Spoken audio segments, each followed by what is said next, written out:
तो दोस्तों सबसे पहले यूटीएस एप्लीकेशन में लॉगिन हो जाएंगे। इसके बाद से जर्नी टिकट बुक करने के लिए आप लोगों को नीचे दो ऑप्शन मिलेंगे। पहला है पेपरलेस और दूसरा है प्रिंट वाला यानी कि पेपर वाला। अब दोनों में क्या अंतर है मैं आप लोगों को ये बता देता हूँ। तो अगर आप पेपरलेस चूज करते हो, इसके बाद से टिकट सक्सेसफुल बुक होने के बाद आप इस टिकट को कैंसिल नहीं कर सकते।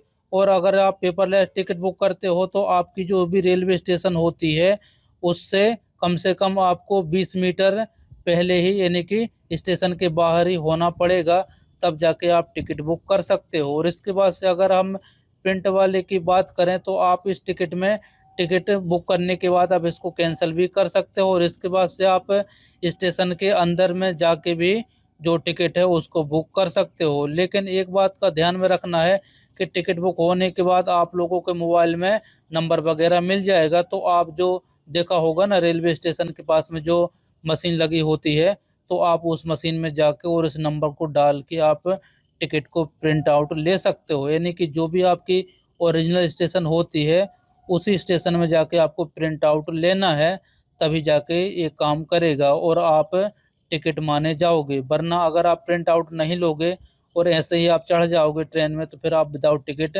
कहलाओगे। तो इस बात को आपको ध्यान में रखना है। अब इसमें आपकी पसंद है कि आप पेपरलेस चूज करते हो या फिर आप प्रिंट वाला। तो चलिए मैं यहाँ पर पेपरलेस चूज कर लेता हूँ। इसके बाद से कहाँ से और कहाँ तक जाना है इसको चूज करेंगे और इसके बाद से गेट फेयर पे क्लिक कर देंगे। इसके बाद से जर्नी की पूरी डिटेल्स सामने दिख जाएगी, आपको अच्छी तरीके से चेक कर लेना है और इसके बाद से बुक टिकट पे क्लिक कर देना है। इसके बाद से आप लोगों को डिस्प्ले पे यहाँ पर अदर पेमेंट वाला ऑप्शन चूज कर लेना है। अगर आप जो रेलवे का वॉलेट होता है अगर उसमें बैलेंस वगैरह नहीं है तो आपको अदर पेमेंट सेलेक्ट कर लेना है और इसके बाद से थोड़ा सा वेट करना है। अब आपको यहाँ पर वापस से बुक टिकट पर क्लिक कर देना है। इसके बाद से पेमेंट करने के लिए मल्टीपल ऑप्शन दिखाई देंगे। पहला है एसबीआई का, जैसे कि आप यूपीआई डेबिट कार्ड या फिर क्रेडिट कार्ड या फिर नेट बैंकिंग के थ्रू भी पेमेंट कर सकते हो। और दूसरा है पेटीएम और तीसरा है मूवी क्विक। जो भी आपको सही लगता है आपको चूज कर लेना है।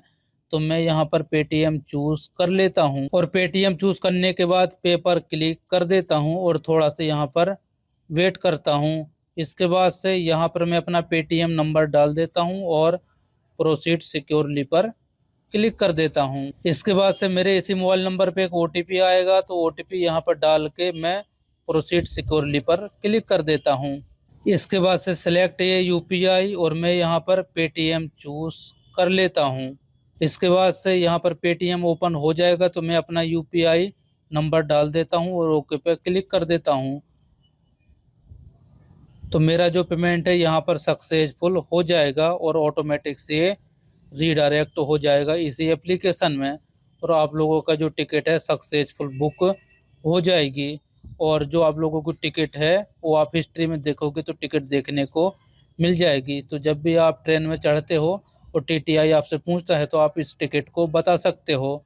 तो इस प्रकार से बड़ी ही आसानी से आप यूटीएस एप्लीकेशन के थ्रू आप जो जनरल की टिकट होती है वो उसको बुक कर सकते हो। आपको किसी भी लाइन में लगने की कोई भी ज़रूरत नहीं है।